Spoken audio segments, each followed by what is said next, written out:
Welcome. Greetings of peace and love and more love. Here's my heart. Miracles with a twist. It's the first Thursday in September. And I have a story to tell you based on something that happened just a few hours ago. I was looking through an Interfaith prayer book to prepare for a class for my seminary. And as I was looking through this particular prayer book, I noticed some stickies like this. And so I pulled them off. And this one says, the story of the young monk and the elder. So I know that you know that I know that that means this is going to be part of our conversation, because it showed up just when I was preparing to speak with you today, and then got distracted by my other obligations. So here we are. Here's the story. It could be anybody, right? It could be, we're saying a monk because that's the tradition it came from the Buddhist tradition, but we could be saying a priest, a shaman, imam, you, me, anyone. This story could be anyone. It's our story. So an elder monk was sitting by a lake doing his morning meditation and chanting. And a young monk came by with the intention of going out on the lake in his canoe. And as he's walking past the elder monk, he stands for a moment and he's listening to him chant. And he says, excuse me, with all due respect, I just want to point out that you're not saying it quite right. The pronunciation's a little off. And, you know, would you mind if I helped you? And so they kind of went back and forth, and the elder monk listened, and he tried the new pronunciation that was new to him. And then the young monk went off into the lake, seemingly very pleased with himself. And he's out there doing his own meditations and chanting with his corrected pronunciation. And he looks up and he sees the elder monk walking on water toward him. And he's like, excuse me, young man, excuse me. I keep getting it wrong. I keep going back to the way I used to say. Can you remind me how to say it correctly? And the young monk is just like, no, I'm sure you were saying it just fine.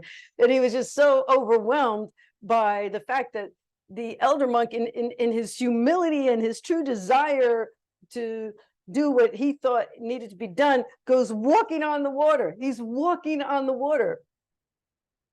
Because there is quite a difference between the grandiosity that was being shown by the young monk and the grandeur that was the truth of the elder monk.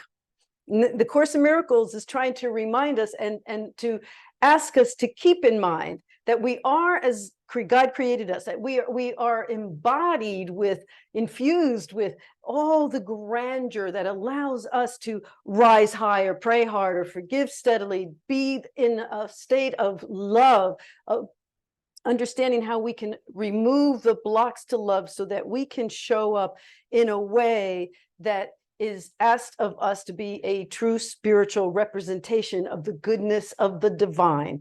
And as we are learning to do that, sometimes we go through phases, and in those phases, we get a little ahead of ourselves. We get this grandiosity, like, I know stuff. And based on what I know, I'm going to go out and tell you how to be. But the truth of our inner self, our inner growth, once we take off those spiritual training wheels and truly live within the capacity of our being, then we don't need grandiosity. We can humbly show up with all our true gifts. That includes being miracle workers. And even if it means that understanding that a miracle is a shift in consciousness and that's all we can do, then that is enough. 2 parts to a miracle: the shifting in our consciousness and then the behavior that follows.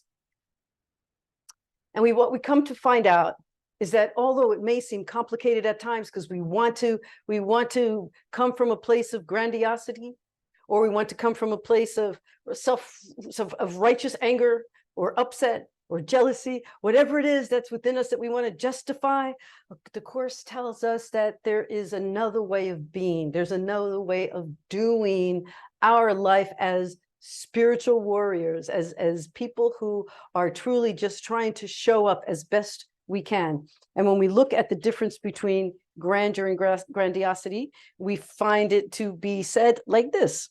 Chapter 9. Grandeur is of God. Grandiosity is a cover for despair. To feel the need to speak without living your truth, to sort of show what you know, like the young monk. I know how to say it properly, but guess what? The elder monk who had already risen higher knew how to walk on water, not because he was showing off, but because it was within him to do so. It was within him, in his humility at that, in his humility to go and seek what he thought might have been a necessary correction. From your grandeur, you can only bless, because your grandeur is your abundance. By blessing, you hold it in your mind, protecting it from illusions, and keeping yourself in the mind of God. The way in which we move through the world, wanting to just purify the part of ourselves that comes from a place of grandiosity. Nowadays, we call it spiritual bypassing. I know things, and I'm going to tell you what you should know and how you should be, without looking with rigorous honesty within ourselves. And then once we truly do that purification process, that growth process, and sometimes it's uncomfortable because we have to move through the recognition of our own egos, our own reactivity, our own self-need to evaluate our willingness. Am I really willing? Are we really willing to do that kind of work, to do that kind of stretching? Like the yoga stretch, the warrior pose. To stand in warrior pose sometimes feels like a little stiffening of our bodies. And then your yoga teacher says, you can do it, you can do it. Give yourself 10 seconds. And next thing you know, you're moving into the warrior pose. It's the same thing with our spiritual intentions and our spiritual growth and our spiritual movement, that we sometimes have to go through the difficulty and the uncomfortableness of facing our own egos. And then what happens is that we don't even have to be grandiose. We don't have to show off. We don't have to say anything. We can just show up. We can just show up with love in our hearts and see that just the amount of love and light that we extend to another will have an effect on how we are received, and perhaps even without knowing, as we leave the presence of someone else, not knowing how we may have affected some kind of positive change in them. And I'll tell you, actually, the science proves this. Just recently, I read a story about some data that was being taken in a lab for cholesterol medication. And unfortunately, you know, before humans are tested, there's a lot of testing that takes place with little animals. And so there was this lab that was testing cholesterol medicine, the effects on rabbits.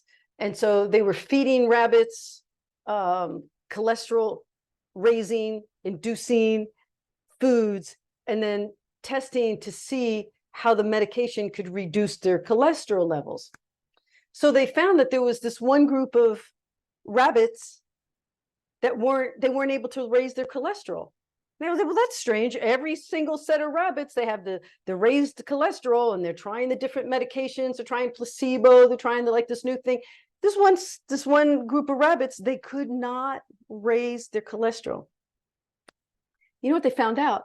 They found out that the person in charge of that group of rabbits was playing with them, was petting them, kissing them, loving on them, holding them, and just really just sort of fell in love with these little rabbits, and would just play with the rabbits and then feed them.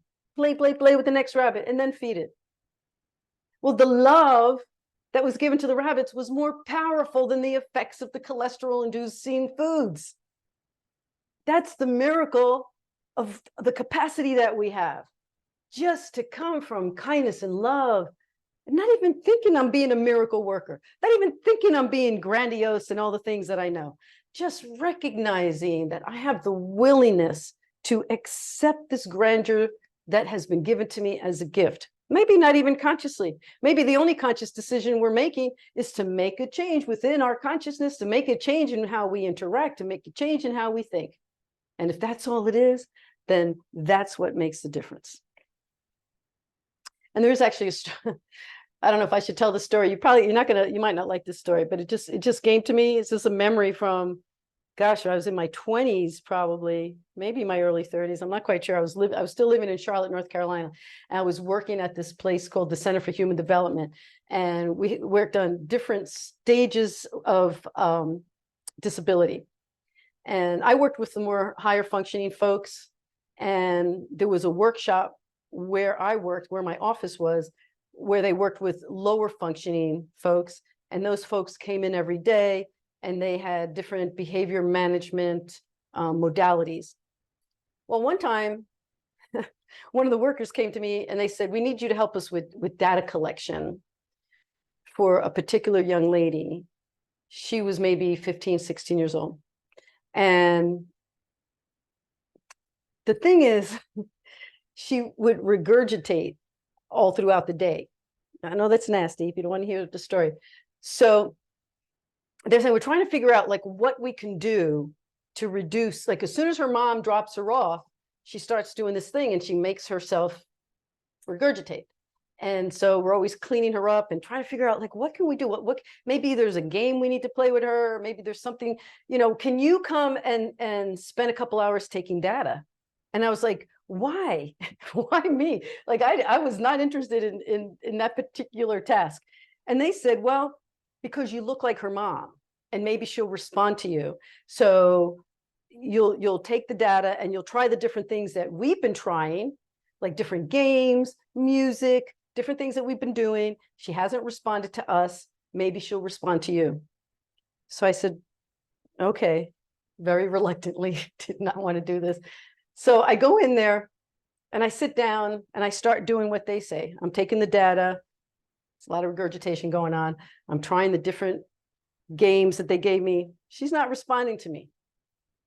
So at one point, I said, you know, they say I look like her mother, but she's not responding to the things that her mother said works at home. And I don't know, just something came over me. I reached over, I took her out of her chair and I put her on my lap. No more regurgitation. Not even once. Not even once. Till her mother came to pick her up, I put her back in her chair. And they said, Lori, you screwed up our data. You screwed up our data collection. And I said, well, maybe we learned something much more important than data collection here today. So we might not have any scientific evidence that love heals, but we certainly have lots of practical, anecdotal evidence that love heals.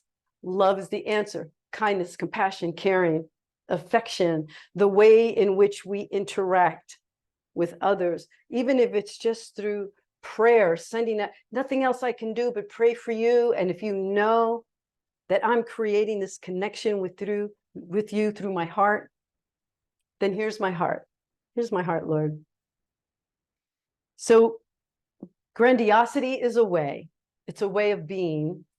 And grandeur is a way of evolving. So today we're going to work on our evolution, the evolution of our own selves, to move through those difficult yoga poses so that we can be the spiritual warrior and rise higher, pray harder, forgive steadily, love readily. Amen to that. See you next week. You are grand. Grandeur.